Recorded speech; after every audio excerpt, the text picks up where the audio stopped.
అందుకని రాజద్వారం నుంచి వెళ్ళకూడదు. ప్రాకారం నుంచి దూకి కిందకి దిగారు. ఎడమకాలు భూమి మీద పెట్టారు.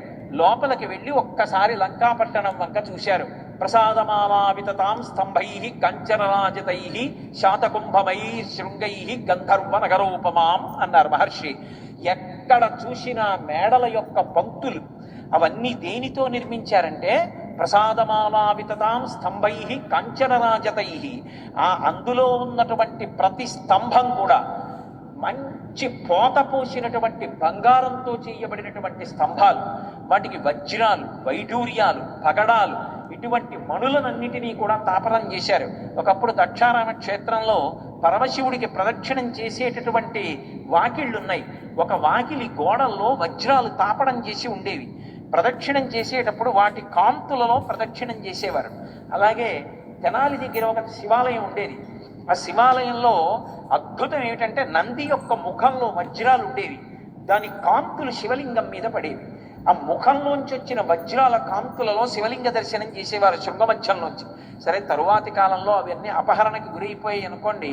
గోడల్లో ఇప్పటికీ ముద్దల్లా పెట్టబడినటువంటి ఆ ఉబికినటువంటి ప్రాంతాలు కనపడతాయి తప్ప ఇప్పుడు ఆ వజ్ర వైఢూర్యాలు లేవు దక్షారామ క్షేత్రంలో కూడా.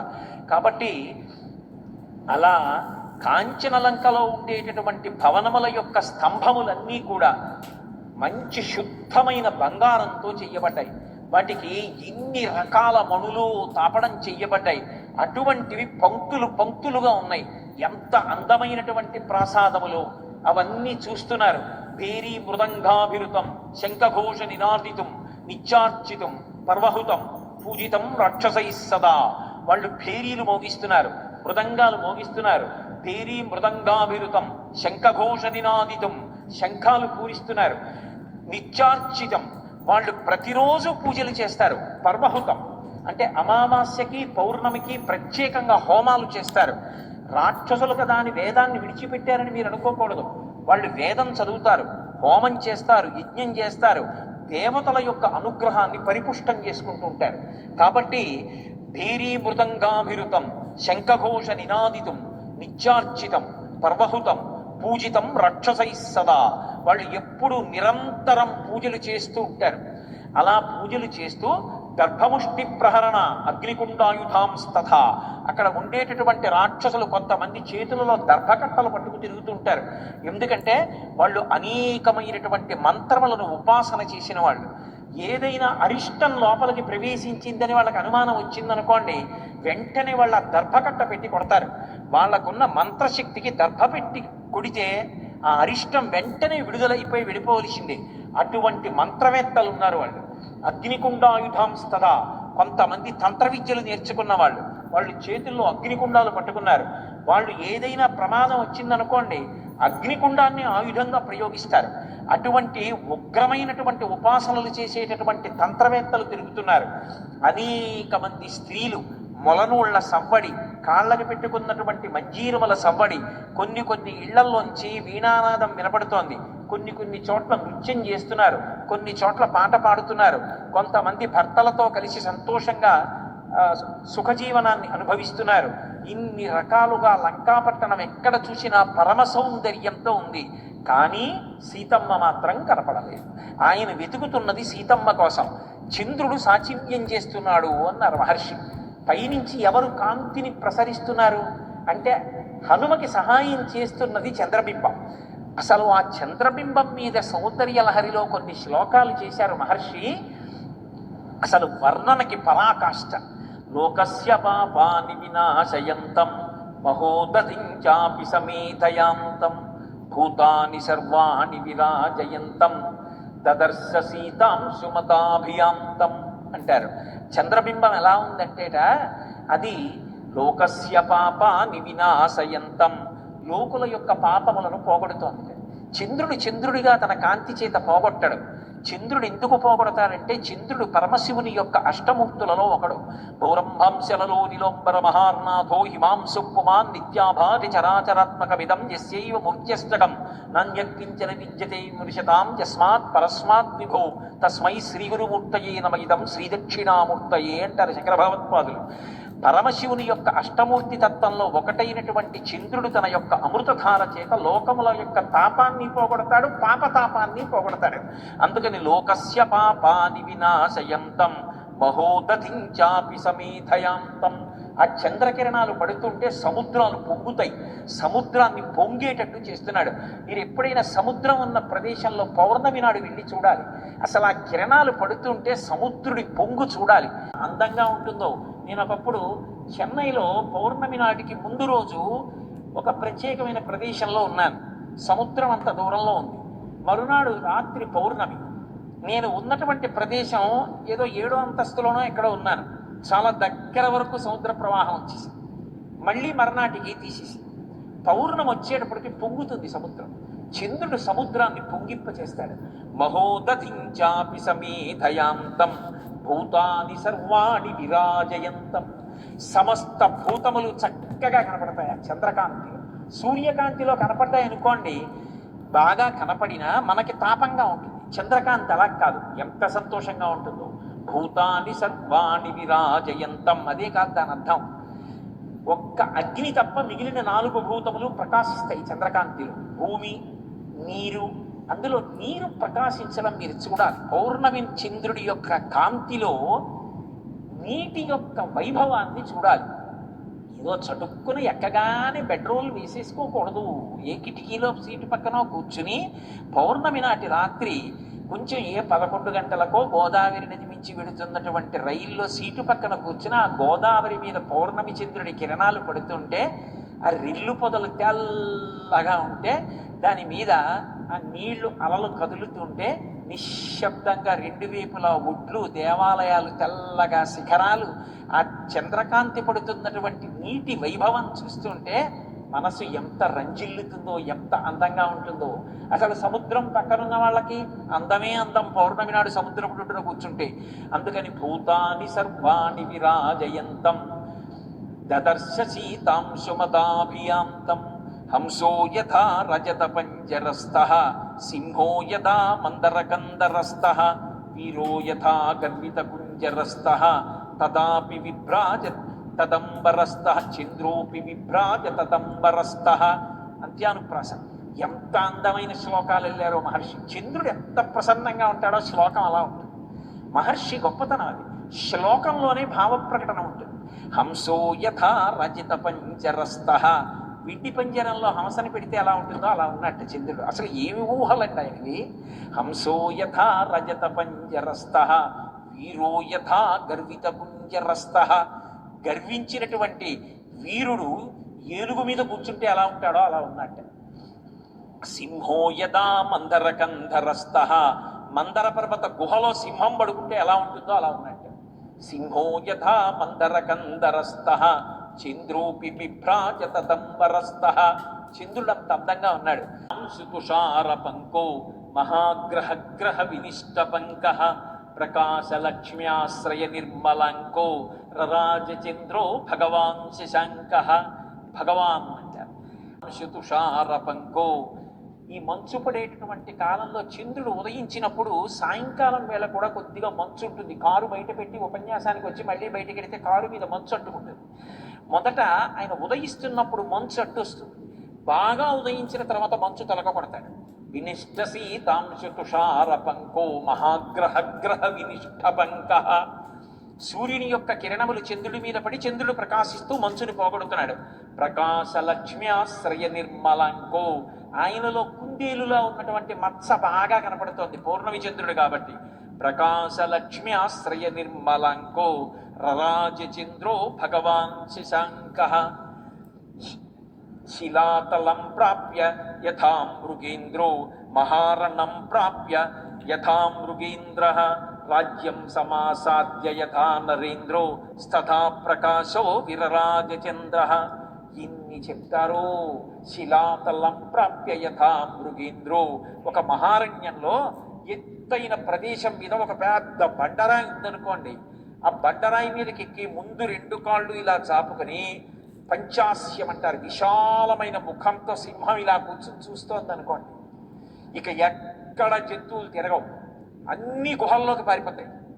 రాడార్ కాంతి, ఆ లైట్ హౌస్ కాంతి సముద్రం మీద పడుతుంటే ఎలా ఉంటుందో, సింహం ఆ శిల మీద కూర్చుని ఇలా చూస్తుంటే అలా ఉంటుంది, చంద్రుడు ఆకాశంలో కూర్చుని చూస్తుంటే అలా ఉంటుంది. శిలాతలం ప్రాప్య యథా మృగేంద్రో మహారణం ప్రాప్య యథా గజేంద్ర. గొప్ప యుద్ధం వచ్చిందనుకోండి, అందులో మదగజం ఎలా ఉంటుందో అలా ఉన్నట్టు చంద్రుడు. ఆ ఏనుగు తొండంతో విసిరేస్తుంది, కాళ్లతో తొక్కేస్తుంది, శరీరంతో పడగొట్టేస్తుంది. అలా నిర్భయంగా మేఘాల్ని ఉరుసుకుంటూ పైకొస్తూ లోపలికెడుతూ నడిచి వెళ్ళిపోతున్నాడు. కుంజరగమని అంటారు ముత్తుస్వామి దీక్షితారు. ఏనుగు నడక ఎలా ఉంటుందో చంద్రుడు ప్రయాణం చేయడం అలా ఉంటుంది. కాబట్టి శిలాతలం ప్రాప్య యథా మృగేంద్రో మహారణం ప్రాప్య యథా గజేంద్ర. మహారణం ప్రాప్య యథా గజేంద్ర రాజ్యం సమాసాద్య యథా నరేంద్రో. రాజ్యం లేకుండా ఉన్న రాజు వేరు, రాజ్యం దొరికినటువంటి మంచి వీరుడు రాచ పదవిలో కూర్చుంటే ఎలా ఉంటాడో అలా ఉన్నట్టు ఆకాశంలో ఉన్న చంద్రుడు. తథా ప్రకాశో విరరాజ చంద్ర. అలా చంద్రుడు ప్రకాశిస్తూ హనుమకి సాచివ్యం చేస్తున్నారు. ఇదిగో వెతుకు వెతుకు వెతుకని లంకాపట్టణంలో ఎక్కడే ఉన్నాయో కనపడేటట్టుగా చేస్తున్నారట. శూలముద్గర హస్తాశ్చ శక్తితో మరధారిణి. ఎక్కడ చూసినా కూడా ఆ రాక్షసుల ఇళ్లల్లో ఏమున్నాయి అంటే శూలము, ముద్గరము, కత్తులు, కఠారులు, కవచాలు ఇలాంటివన్నీ పెట్టుకున్నారు. ఎందుకని ఎప్పుడు యుద్ధం వస్తుందో అందుకని. శూలముద్గర హస్తాశ్చ శక్తితో మరధారిణి దదర్శ హనుమాన్ గుల్మాన్ రాక్షస పతి గృహే. ఆ రాక్షసుని యొక్క పతి, రాక్షసుల పతి అయినటువంటి రావణాసురుడి గృహంలోనూ తస్య రక్షపతి గృహే, ఆ రాక్షసుల యొక్క ఇళ్లల్లోనూ కూడా ఇటువంటి ఆయుధములు నిండిపోయి ఉన్నాయి.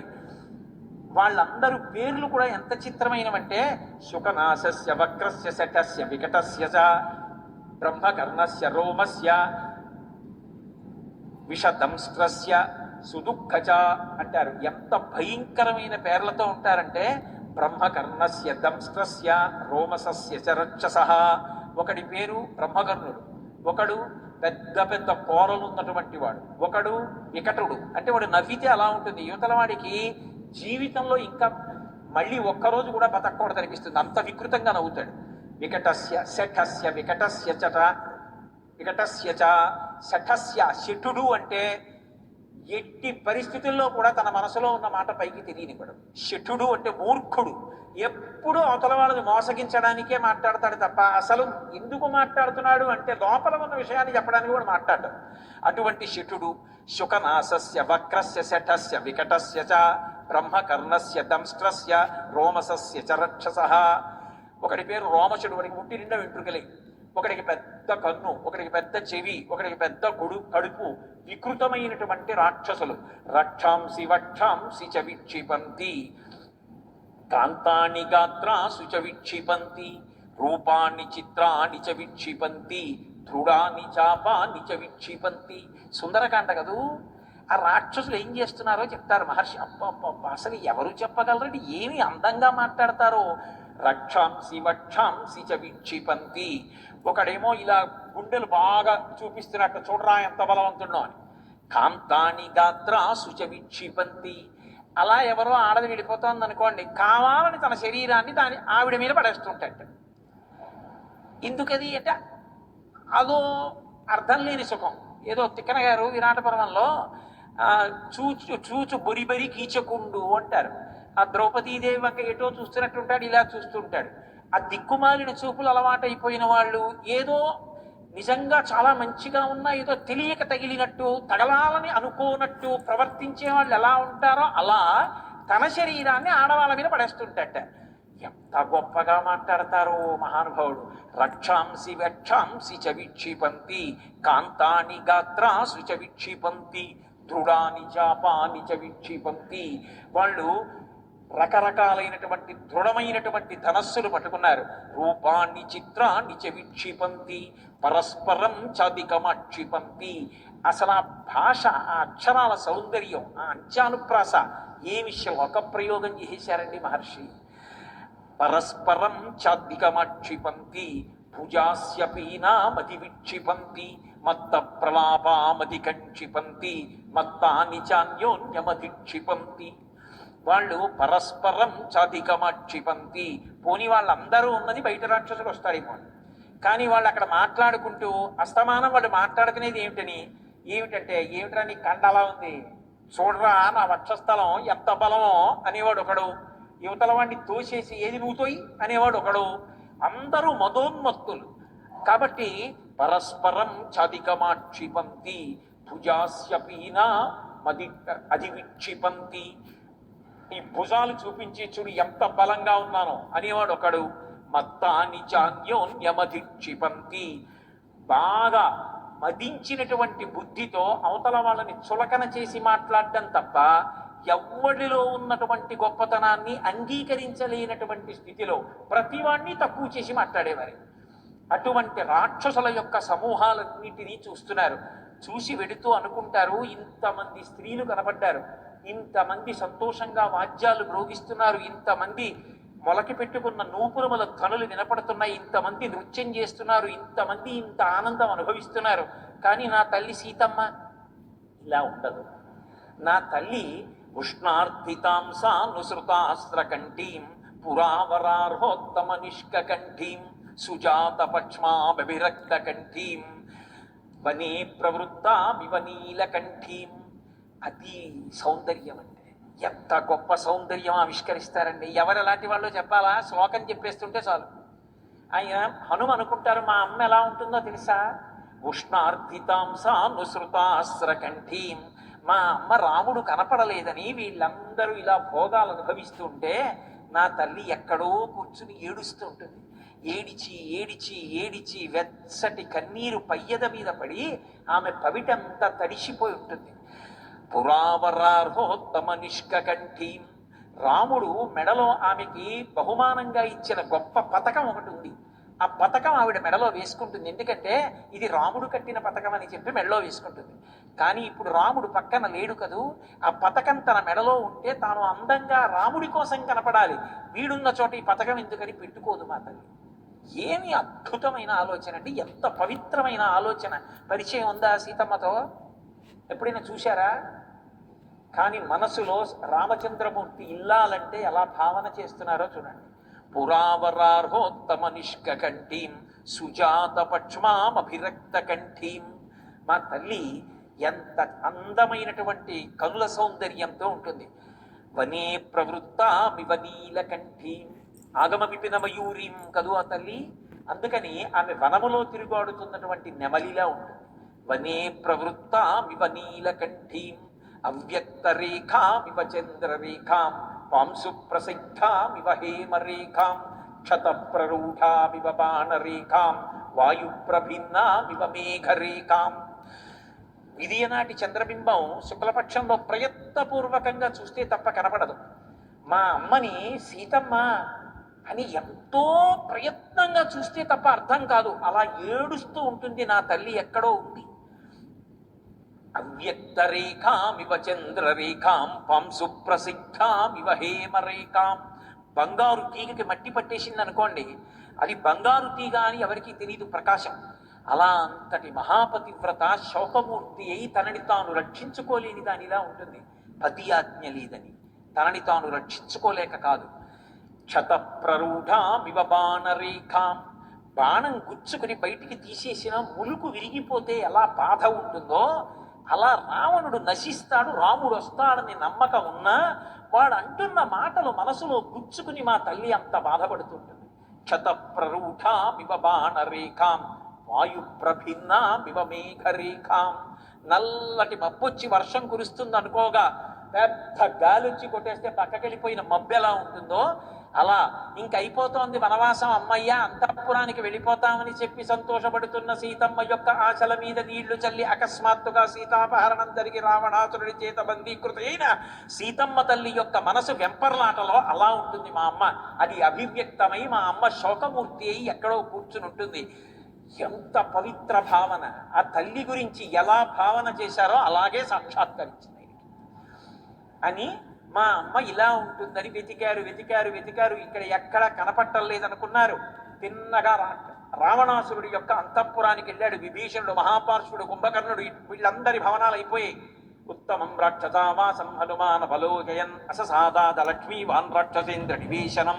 రావణాంతపురానికి వెళితే బోలెడన్ని కక్ష్యలు, బయట కక్ష్యల్లో ఏనుగుల మీద గుర్రాల మీద పహరా కాస్తూ విచ్చుకత్తులు పట్టుకుని లోపల రావణుడు నిద్రపోతున్నాడు, ఎవరు వస్తారో ఉపద్రవానికి, అందుకని విచ్చుకత్తులు పట్టుకుని పహరా కాస్తున్నారు.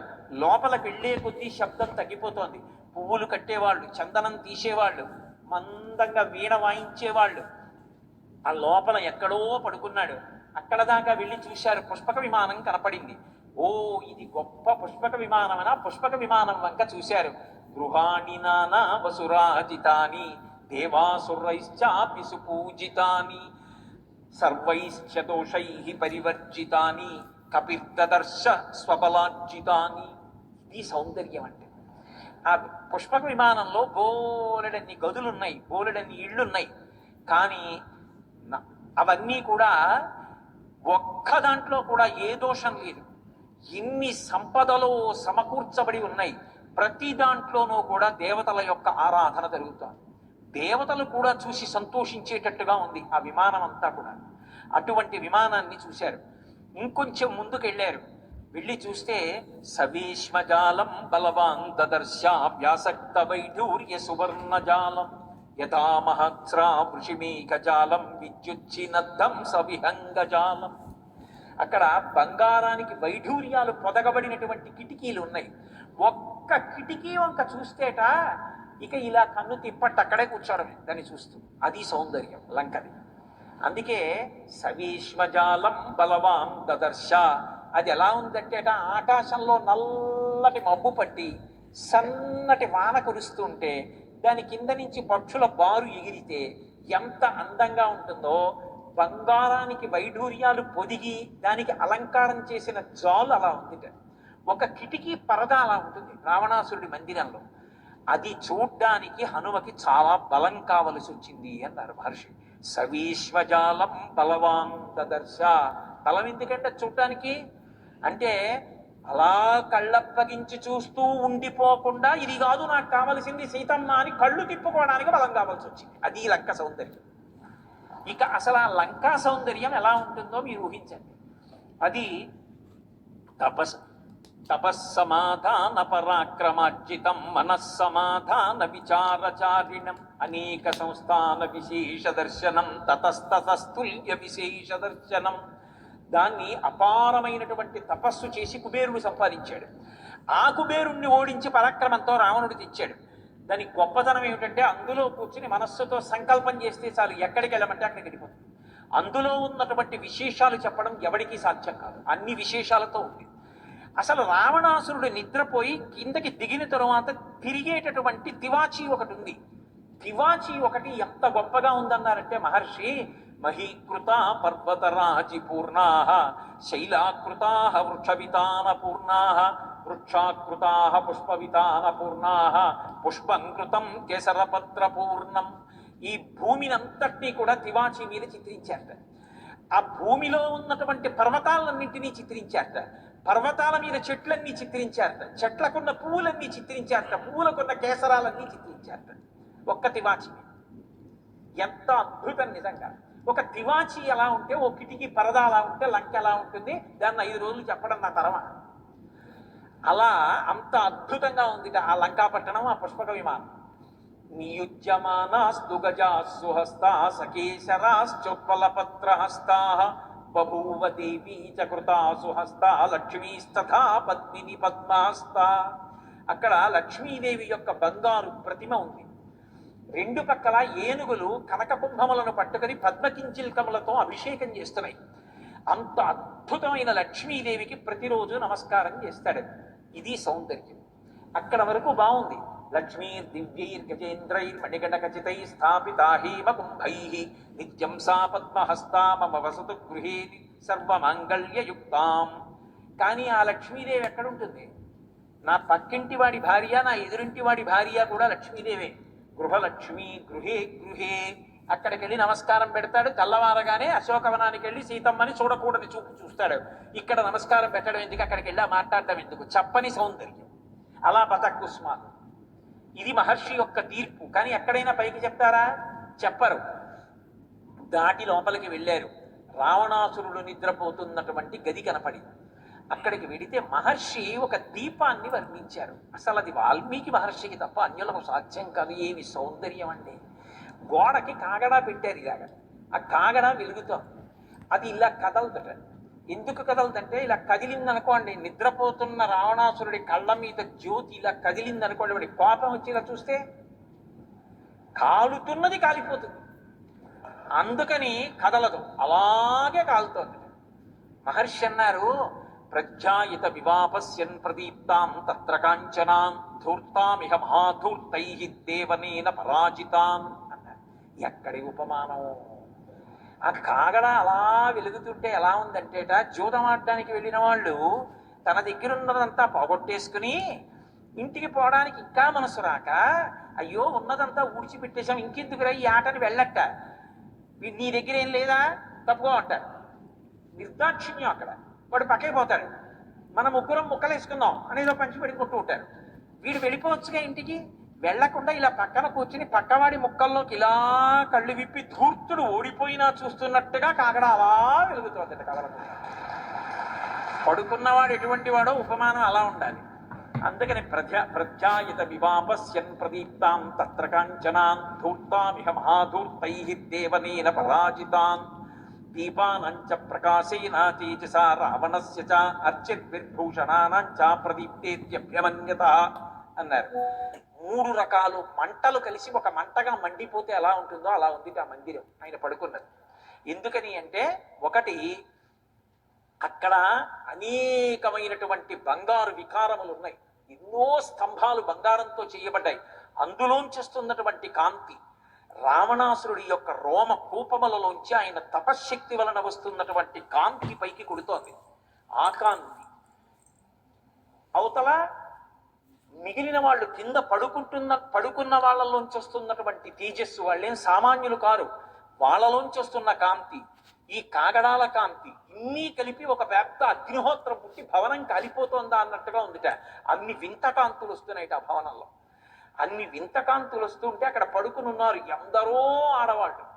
ఎలా ఉన్నారంటేట, అన్యోన్య భుజ సూత్రేణ స్త్రీమాల గ్రటితా హిస మాలేవ గ్రటితా సూత్రేషు శుభే మత్త షట్పద అంటారు. ఇంతమంది ఆడవాళ్లతో రమించి ఉన్నాడు. వాళ్ళందరూ పడుకుంటే ఎవరి చెయ్యేదో ఎవరి కాలేదో తెలియదు.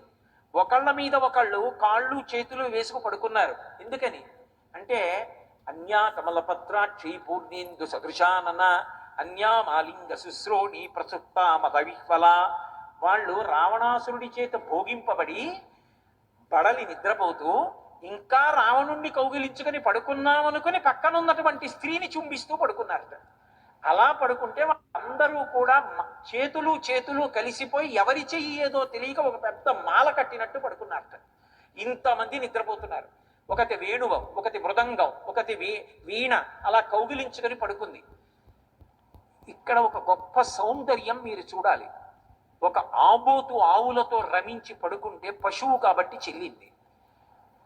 లోకములను పరిపాలిస్తున్న వాణ్ణి అని చెప్పినవాడు అలా పడుకోవడం ఎంత అసహ్యకరమైన విషయమో సుందరకాండలో పైకి సౌందర్యం, ఆంతరముగా రావణుడి శీల భ్రష్టత్వం దాన్ని ఆవిష్కరిస్తుంది.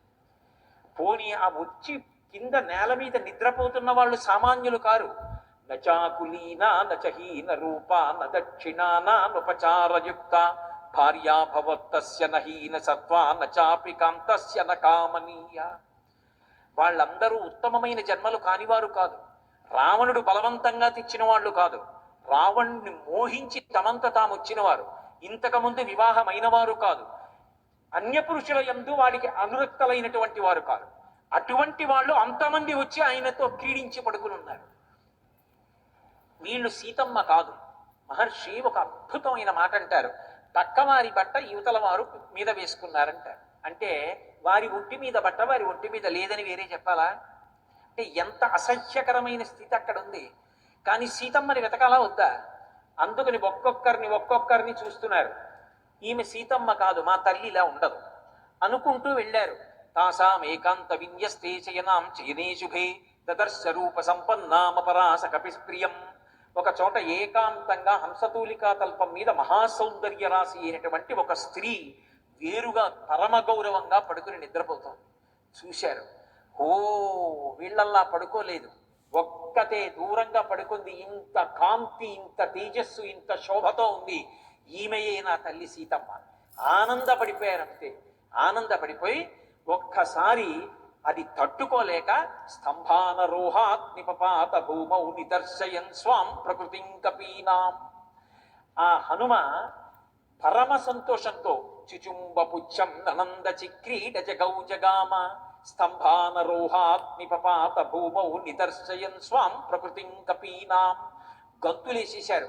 అస్ఫోటయామా సచుచుంబ పుచ్చం, భుజాలు ఇలా ఇలా కొట్టేసుకున్నారట ఆనందం. చుచుంబ పుచ్చం, తోక తీసి ఇలా ముద్దు పెట్టేసుకున్నారట. సౌందర్య లహరిలో సౌందర్యం అంటే ఏమిటో తెలుసా? ముద్దు పెట్టుకున్నాడు అనడానికి వాల్మీకి మహర్షి వేసినటువంటి మాట. చుచుంబ అనాలనుకోండి, ముద్దు పెట్టుకుంటే పెదవులు ఎలా ముందుకు వస్తాయో అలాగే రావాలి. ఇప్పుడు ప్రయత్నించకండి. చుచుంబ పుచ్చం, ఆ తోక చివరిని ముద్దు పెట్టేసుకున్నారట. సంతోషం, నాకు సీతమ్మ దర్శనం అయిపోయింది. అందుకని అస్ఫోటయామా సచుచుంబ పుచ్చం ననంద చిక్రీడ జగౌ జగామ. సంతోషంతో గంతులేసేశారు, నాట్యం చేసేశారు. స్తంభానరోహాత్, స్తంభాలు ఎక్కేశారు. నిపపాత భూమౌ, కిందకి దూకేశారు. వాల్మీకి మహర్షి అన్నారు, నిదర్శయన్ స్వాం ప్రకృతిం కపీనాం, కోతి బుద్ధి బయట పెట్టాడన్నారు. మహర్షికి ఏం రాగద్వేషాలు ఉండవు, ఆమె మండోదరి. సీతమ్మలా ఉంది, కానీ ఇక్కడ సౌందర్యం ఏమిటి? తనని కట్టుకున్న ఇల్లాలు పట్టమహిషి అక్కడ అలా పడుకుని, ఈయన ఇలా పడుకున్నాడు. ఎంత దుర్మార్గమైనటువంటి నడవడి కలిగిన వాడు! స్తంభం మీదకెక్కి చూస్తున్నారు రావణాసురుణ్ణి. పాలసముద్రాన్ని మధించినప్పుడు వచ్చినటువంటి నురుగు ఎలా ఉంటుందో అటువంటి ఆస్తరణ, వజ్రవైఢూర్యాలతో నిర్మింపబడినటువంటి పాదపీఠం, దాని మీద మెత్తటి పరుపు మీద పడుకుని ఉన్నాడు. నిద్రపోతున్నాడేమో, ఒకటే తల ఉంది. అప్పుడు 10 తలలతో ఉండడు, ఒక తలతో ఉంటాడు. ఆ ఒక తలతో ఉన్నప్పుడు ముక్తామటి విచిత్రేణ కంచనేన విరాజితాన్ మకుటేనా పవృత్తేనా కుండలో జ్వలితాననం అంటారు మహర్షి. ఆ ముత్యాలతో చేయబడినటువంటి ఆ కిరీటం కొద్దిగా ఇలా పక్కకి ఒరిగింది. ఆ తలగడ మీద తల పెట్టుకుని నిద్రపోతుంటే ఆ కుండలములు చెవులకు పెట్టుకున్నవి మాత్రం కాంతులు మెరిసిపోతున్నాయి. రోమకూపాల్లోంచి వస్తున్నటువంటి కాంతి చేత కొట్టబడ్డారా అన్నట్టుగా దగ్గరికి వెళ్ళలేక నిద్రపోతున్న రావణుడి తేజస్సు. ఒక స్తంభం ఎక్కి జాగ్రత్తగా చూశారు హనుమ. అంటే ఎంతటి దుర్లీక్షుడో చూడండి, ఎంతటి తపశ్శక్తి సంపన్నుడు. అలా పడుకుంటే మహర్షి అన్నారు, ఎలా ఉన్నాడంటే తస్మిన్ జీమూత సంకాశం ప్రదీప్తోత్తమకుండలం లోహితాక్షం మహాబాహుం మహారజతవాసనం ఐరావత విషాణగ్రైరాపీడన కృతైవ్రణౌ వజ్రోల్లిఖిత పీనాం సౌ విష్ణుచక్ర పరీక్షితౌ పీనౌ సమసుజాతాం సౌసంగతౌ బలసంయుతౌ సులక్షణదకాంగుష్టౌ స్వంగుళీతలలక్షిషౌ మాషరాశ ప్రతీకాశం నిశ్వసంతం భుజంగవత్ గాంగే మహతితో యాంతే ప్రసుప్తమివ కుంజరం సంహతౌ పరిగాకారౌ వృత్తౌ కరికరోపమౌ విక్షిప్త శైనే శుభ్రే పంచశీర్షా విభోరగౌ. ఎన్ని శ్లోకాలు వేసేశారు. తస్మిన్ జీమూత సంకాశం, నల్లటి మబ్బొచ్చి పడుకుంటే ఎలా ఉంటుందో అలా ఉన్నట్ట. ప్రదీప్తోత్తమ కుండలం, కుండలములు ప్రకాశిస్తున్నాయి చెవులకి. లోహితాక్షం, బాగా ఆ పదార్థాన్ని సేవించి పడుకున్నాడేమో, కన్ను రెప్ప మధ్యలోంచి ఎర్రటి కాంతి కొడుతోంది. లోహితాక్షం మహాబాహుం, పెద్ద పెద్ద చేతులు. మహారజతవాసనం, బంగారు బట్ట కనకచేలం కట్టుకున్నాడు, కట్టుకుని పడుకునున్నాడు. ఐరావత విషాణగ్రైరాపీడన కృతైవ్రణౌ వజ్రోల్లికి సపీనాం సౌవిష్ణు చక్ర పరీక్షితౌ.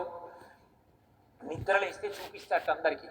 ఉత్తరీయం ఇలా తీసి, రే ఈ దెబ్బ ఏమిటో తెలుసా? దేవతలతో యుద్ధం చేసినప్పుడు ఐరావతం కుమ్మింది, దాని దంతం ఇక్కడ తెగిందిరా, ఇది ఆ దెబ్బ అంటట. ఇలా చూపించి, ఇదేమిటో తెలుసా? విష్ణువు చక్రం పెట్టి కొడితే ఇది కొద్దిగా తెగింది ఇక్కడ, అది మత్స అంటట. అటువంటి యోధుడు. అందుకు వీరహత్య కూడా జరిగింది కాబట్టే అన్ని శివలింగాలు ప్రతిష్ఠించారు రామచంద్రమూర్తి. అంతటి మహాయోధుడు.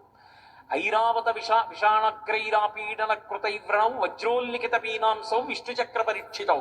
కాలు మీద దెబ్బ చూపిస్తాట. ఇదేమిటో తెలుసా? ఇంద్రుడు వజ్రం పెట్టి కొడితే ఇక్కడ తెగింది, ఇది వచ్చేసా మచ్చబడింది అంటట. అయితే ఇది బాగుంది వినడానికి, రావణాసురుడు ఎంత యోధుడో అనిపిస్తుంది. కానీ వాళ్ళందరూ ఎవరు? లోకపాలకులు, వాళ్ళ ధర్మాన్ని నిలబెట్టినటువంటి వాళ్ళు. విష్ణువు ఎవరిని కొడతారు, ఇంద్రుడు ఎవరిని కొడతారు? అలాంటి దెబ్బలన్నీ ఐరావతం ఎందుకు పొడిచింది నిన్ను, ఈ దెబ్బలన్నీ ఒంటి మీద ఎందుకున్నాయి అంటే ఆ మాట వాల్మీకి మహర్షి చెప్పారా? చెప్పరు, నాబోటిగాడు చెప్తారు. ఇది సౌందర్యం. కాబట్టి ఐరావత విషాణగ్రైరాపీడన కృతైవ్రణౌ వజ్రోల్లిఖిత పీనాం సౌ విష్ణు చక్ర పరీక్షితౌ పీనౌ సమసుజాతాం సౌ సంహతౌ బల సంయుతౌ సులక్షణ నకాంగుష్టౌ స్వంగుళీ తలలక్షితౌ. ఆ భుజములు బాగా బలిసి ఉన్నాయిట. ఇక్కడ చూస్తే గుండ్రంగా ఉండి సొట్టలు పడి ఉన్నాయిట. అబ్బా ఏమి భుజాలు రా అనిపిస్తుంది. అటువంటి భుజాలు. ఈ 5 వేళ్ళు చూస్తే గోళ్ళు ఎర్రటి కాంతులతో సమంగా పెరిగి ఉన్నాయిట. లక్ష్మీ కళ ఉట్టి పడిపోతోంది ఆ వేళ్లలో. అటువంటి వేళ్లతో ఉన్నాడు. మాషరాశ ప్రతీకాశం విశ్వసంతం భుజంగవత్ గాంగే మహతితోయాం తే ప్రసుప్త వివకుంజరం. మాషరాశ ప్రతీకాశం, మినువులు తీసుకొచ్చి పెద్ద రాశి పోస్తే ఎలా ఉంటాయో అలా ఉన్నట్టు. మాషరాశ ప్రతీకాశం నిశ్వసంతం భుజంగవత్. అనుకోకుండా అటు వెళ్ళాడు. ఆశ ప్రతీకాశం నిశ్వసంతం భుజంగవత్ గాంగే మహతితోయాం తే. గంగలో స్నానం చేసి వస్తున్న ఏనుగులో ఉన్నాడు. అంటే పడుకున్నాడు కాబట్టి ప్రశాంతంగా ఉన్నాడు. లేచాడా దుమ్ము మోసుకుంటాడు, మళ్ళీ ఎవరి మీదగా యుద్ధానికి వెళ్తాడు, ఎక్కడో లోకనాశనం చేస్తాడు, ఎవరినో ఎత్తుకొస్తాడు, ఏదో ఇబ్బంది పెడతాడు, లేకపోతే ప్రశాంతత ఉండదు వాడికి. కాబట్టి గాంగే మహతితోయాం తే ప్రసుప్త వివకుంజరం. నిద్రపోతున్న ఏనుగు ఎలా ఉంటుందో అలా ఉన్నాడు. అక్కడతో సరిపోలేదు.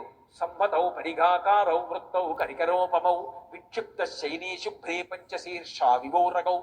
ఏనుగు యొక్క తొండం ఎలా ఉంటుందో ఈ చేతులు అలా ఉన్నాయి. ఈ వేళ్ళు చివరన చూస్తే ఏదో చెయ్యిలా పెట్టుకుని నిద్రపోతున్నట్టు లేడు. 5 తలల పాములు 2 పడుకుంటే ఎలా ఉంటుందో అలా ఉన్నాడు.